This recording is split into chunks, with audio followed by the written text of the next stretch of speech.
It feels like the review for this shoe has been a long time coming. We first saw the shoe, the Adios 9, previewed at TRE 23, almost 14 months ago. And that was a mistake, and that's why this shoe was known as the Forbidden Red Shoe on this channel for quite some time, because the one that was leaked was the red one. But I think a lot of us thought we would see this shoe sometime in 2024.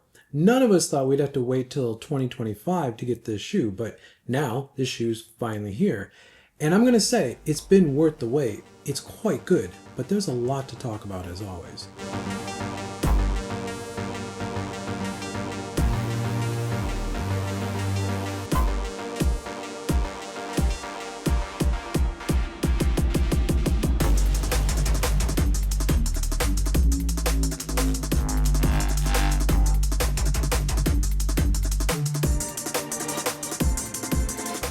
Starting with the specs of this shoe, we have 27 mil of foam in the heel and 20 mil of foam in the forefoot. In fact, Adidas lets us know this by putting the big 27 on the heel of this shoe.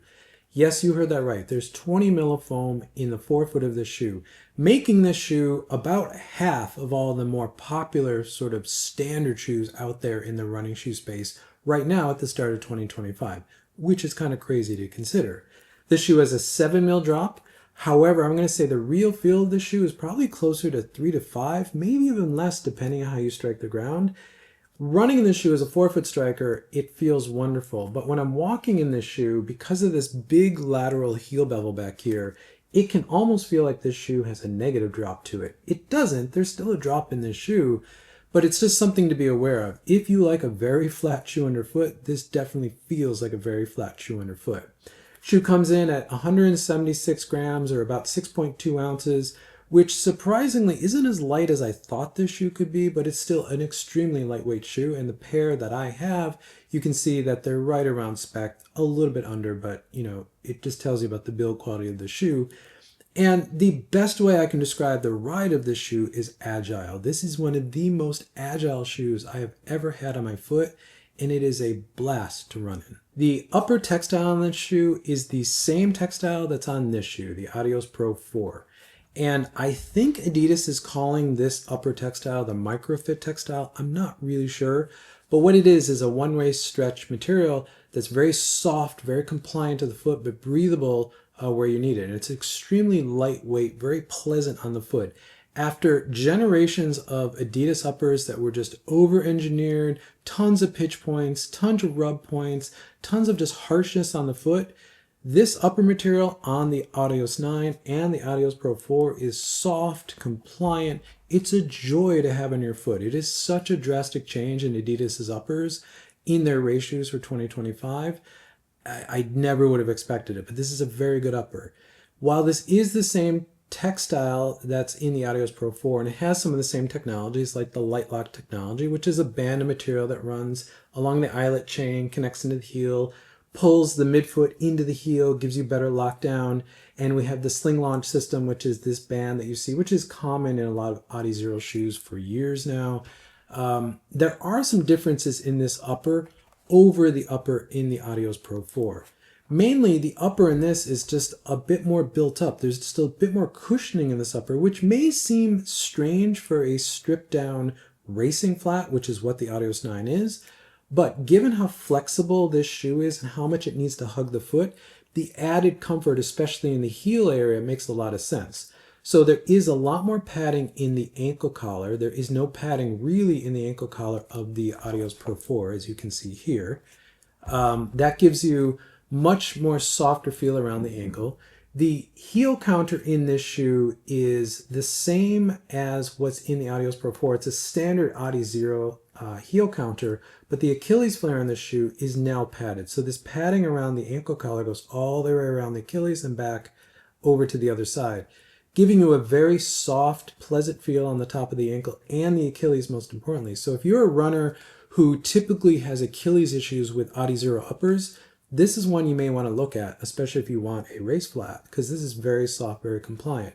Now, I think a lot of those changes are so that this shoe hugs your foot, hugs your heel on the run, because again, this shoe's so flexible. This upper, especially in the heel, just really needs to stick to the back of your foot, and it really does. Now, the tongue in the shoe is the same material that's in the Adios Pro 4, but you get another layer of it at the top of the tongue. So it just gives you a little bit more lace protection. I actually like this tongue better than what's in the Adios Pro 4. I just think it's a little bit nicer tongue, feels a little bit better on the foot. It's not a gusseted tongue, but it is tacked down on the lateral and medial side, which keeps it centered, just like the Adios Pro 4. I think that's actually one of my favorite ways of putting a tongue in a shoe. I just think it works really well. And we have the standard awful Adizero laces on this shoe. That shouldn't be a surprise because I don't know what generation we're on now with awful laces on an Adizero shoe. But I will say, and I've said this before, at least these laces are not stretchy, because it seems like a lot of manufacturers want to put stretchy laces on their performance shoes. These are not stretchy. I think the tongue gives enough lace protection, so I'm not getting lace bite. Overall, I love the way this shoe feels on foot from an upper perspective, and I get great lockdown. Moving to the fit and sizing of this shoe, I went true to size in this. This is US men's size 9, the standard size shoe that I wear for pretty much every shoe. It's also the exact same size as the Adios Pro 4 for me. And I'm going to say that the fit of these two shoes, the way the upper is shaped and the width and what's available, I think these are built on the same last, but I like the fit of this shoe a little bit better. And the difference really is, again, the extra padding around the ankle, but it's just, again, the flexibility of this shoe. This shoe fits very slipper-like. It really just wraps around the foot and it moves with your foot really nicely. So I'm not getting any issues as far as any toe issues. There's ample volume in the toe box. There's the same toe bumper that's in here, keeps the material up off your toe. Again, I have very sensitive toes and toenails to the front of a shoe. Absolutely no problems in here. The lockdown in this shoe is excellent. So my recommendation for this shoe would definitely be true to size. Moving to the midsole of this shoe, this is where the magic of this shoe really starts. This is Lightstrike Pro, the 2025 formula of Lightstrike Pro, the same Lightstrike Pro that's in this shoe, the Adios Pro 4. This is not the Lightstrike Pro that was in the Adios Pro 3 or in the Evo SL. This is the new Lightstrike Pro, and that's a big difference. This is a very soft foam. And surprisingly, in a shoe that has this little foam in it, it works extremely well. Now, there is no plate or no rods, and there's no technically stiffening element in this shoe. This is just one piece of Lightstrike Pro foam, but there is a midfoot shank in this, and you can see the molding in the midsole line. This shows you where the shank actually sits. And it's a top-loaded shank, so it sits directly under the foot. So there's basically the insole, the shank, and then the midsole. Now, that's not a stiffening element like a plate. What that's doing is controlling the twist of the shoe. Since this is such a soft foam and it's such a minimal amount of foam in this shoe, you do need that torsional twist. Plus, the Adios has literally always had a midfoot shank, so that should come as no surprise that there is a midfoot shank in this shoe. But unlike the previous generation, the Adios 8, it doesn't go into the forefoot, doesn't go into the heel, it just sits basically in the midfoot of the shoe. And frankly, you never really notice, at least I don't really notice it. Now, I have a high arch that's very well defined, so generally arch areas in shoes don't bother me. But if you have a sensitive arch, you may feel that, so that may be something that you want to be aware of when you're trying this shoe. But otherwise, this is a very simple midsole that is in a state-of-the-art current gen super foam, which really makes a big difference with the ride of this shoe. Now, moving to the outsole of this shoe, this is another piece of the magic of this shoe. This is Adidas's new light traction outsole. This is their CPU outsole, cast polyurethane outsole. When you hear polyurethane, think skateboard wheels. Same material. This is not a rubber material. There is a small piece of continental rubber right here on the toe, under the big toe. This is something we've seen on this shoe too, the Adios Pro 4. But otherwise, the outsole in this shoe is all the cast polyurethane outsole, or Adidas's light traction outsole. And there's a big difference in this outsole that I've never seen on another CPU outsole shoe. It is a one-piece outsole. Usually with CPU outsoles, for example, here you see different parts on the shoe. This is one piece from toe to heel, and that makes a huge difference in the durability of the shoe, because this material is extremely durable. It's extremely abrasion resistant, meaning it's going to give you a lot of durability as far as run durability on this shoe. In fact, this outsole should be the most durable material on this shoe. This should outlast everything else in this shoe. And the advantages of a CPU outsole are that durability, but also the weight. This outsole material is probably a third the weight of a rubber outsole, especially continental rubber, which tends to be a little bit heavier than even standard rubber. But you're not sacrificing grip because the grip in this outsole is outstanding. Wet, dry, concrete, asphalt, really any surface. I've run this on wet dirt, wet grass. I've even run this on slightly damp track. I'm getting excellent grip on this. And I've run in a few CPU outsole shoes. This is one of the better grips that I've had in any CPU material that I've run in. Some of that is this tread pattern, especially the one in the forefoot, because again, this is a shoe meant to be really up on your toes. So a lot of the grip is here in the forefoot. And this little piece of rubber, you do feel that. You do feel some little extra traction, especially on wet, right off the toe.